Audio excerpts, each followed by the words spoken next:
Hey guys, in this video we have a venison recipe. I'm going to be making venison fajitas.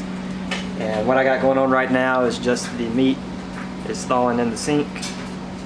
And the way I like to thaw my meat is by putting it in lukewarm water, letting it sit for a couple hours, making sure the whole thing gets defrosted through. Putting it in the microwave a lot of times, the outside edges will cook a little and the inside won't quite be thawed all the way. So I don't like defrosting my meat in the microwave. You just stick it in some lukewarm water, let it sit for a couple hours. It thaws all the way through, you don't get the outside edges cooked, and I just feel like it's a better way to take care of your meat and defrost it. So that's what I got going right now. We're going to be making venison fajitas, like I said. Homemade recipe, homemade seasoning that I'm going to be cooking the meat in. And the particular cut of meat that I have for this recipe is the tenderloin. And a lot of times people call the back straps tenderloin. That's actually called the back strap. The tenderloin is up under the back straps on the inside of the deer. And growing up, when I first started hunting, we never kept the tenderloin. I didn't even know about this piece of meat on the deer. All we kept was the hind quarter and the back strap. Was told everything else is too much of a hassle. It's got too much sinew or whatever on it.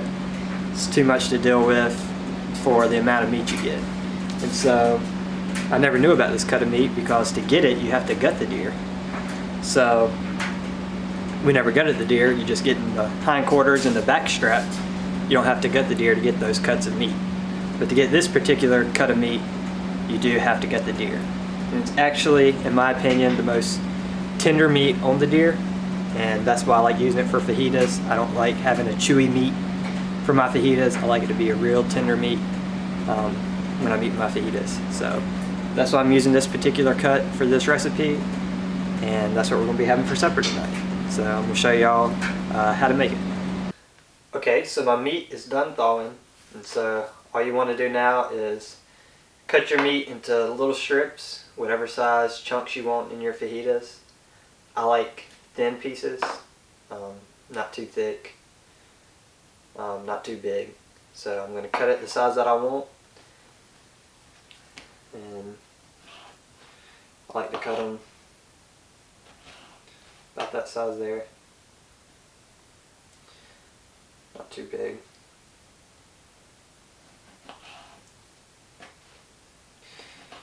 And typically 2 tenderloin. On a doe this size, this was the doe I killed at the end of the year. You can go back and watch that episode 7 of my 2020 deer season. But it wasn't a huge doe, but basically each tenderloin is enough for one person. So this is just for me and my wife, so it's plenty of meat. But just keep that in mind. The tenderloins, in my opinion, will feed about 2 people, both tenderloins together. So, and again, if it's a bigger deer, you know, you'll get more meat off those tenderloins. So it varies. But I'm just going to cut this up into chunks, the size that I want, and stick them in the bowl. And then we'll salt and pepper the meat, and I will stick it in the fridge. So.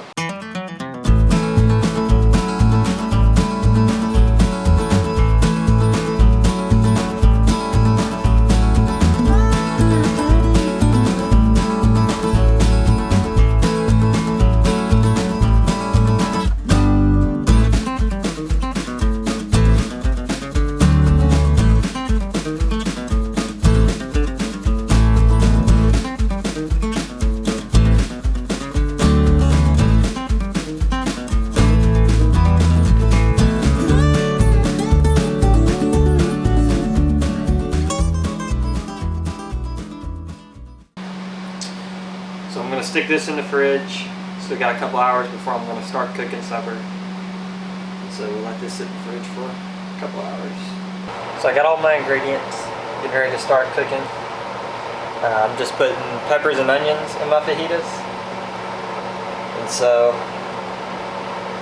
what I like to do first is saute the peppers and onions, cook them first by themselves, and then I'll cook the meat. And then I'll put them together and put the seasoning in with them. So right now the oil is getting hot. And I'm just cooking in just olive oil, So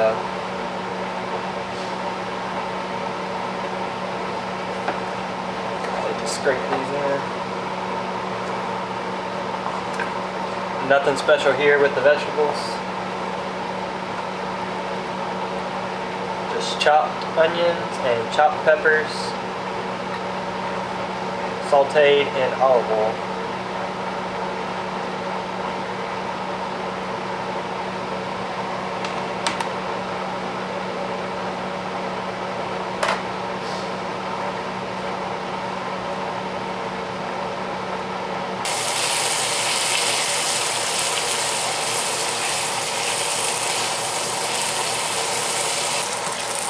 So once these get sauteed pretty good, I'll just put them on a plate, let them sit.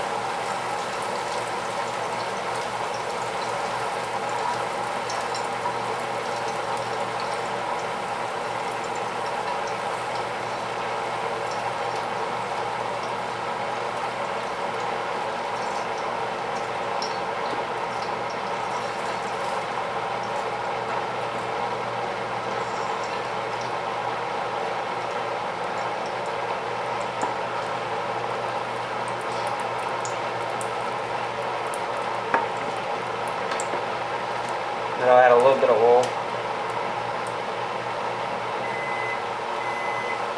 And again, my meat here is dry. It's not got a lot of water on it. That's why we pat it so it'll brown in this part of the cooking phase. So you can just dump this in here.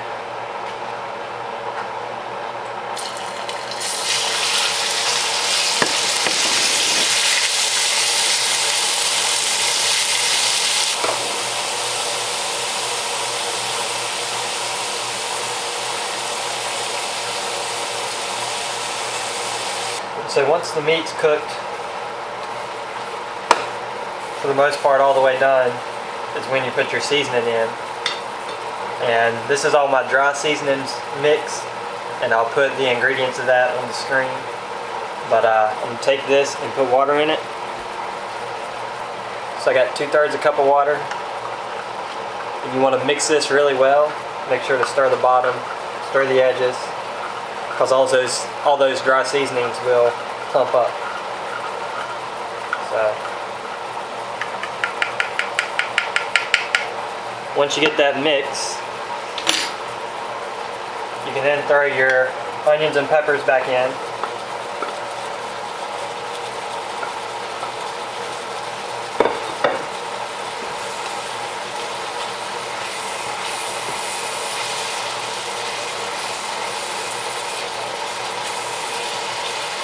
Mix all that up,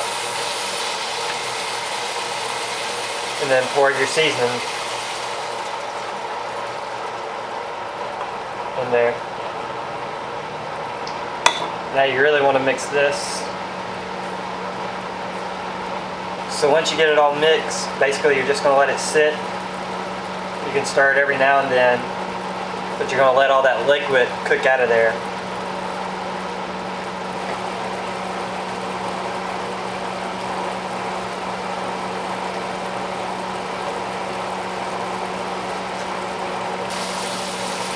So all that liquid's pretty much cooked out of this.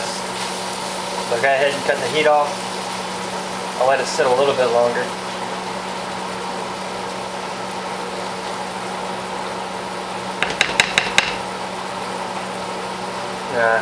Get my tortillas ready and they'll pretty much be ready to go.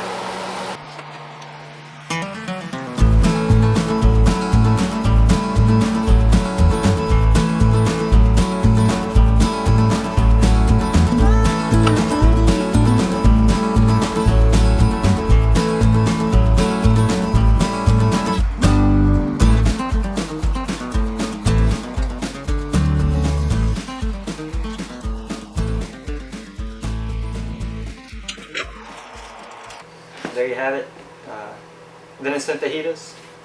Again, this is a very easy recipe, quick to make, but it's good, and that's the most important thing. So I hope you guys like this video. If you try this recipe, let me know in the comments. Let's eat.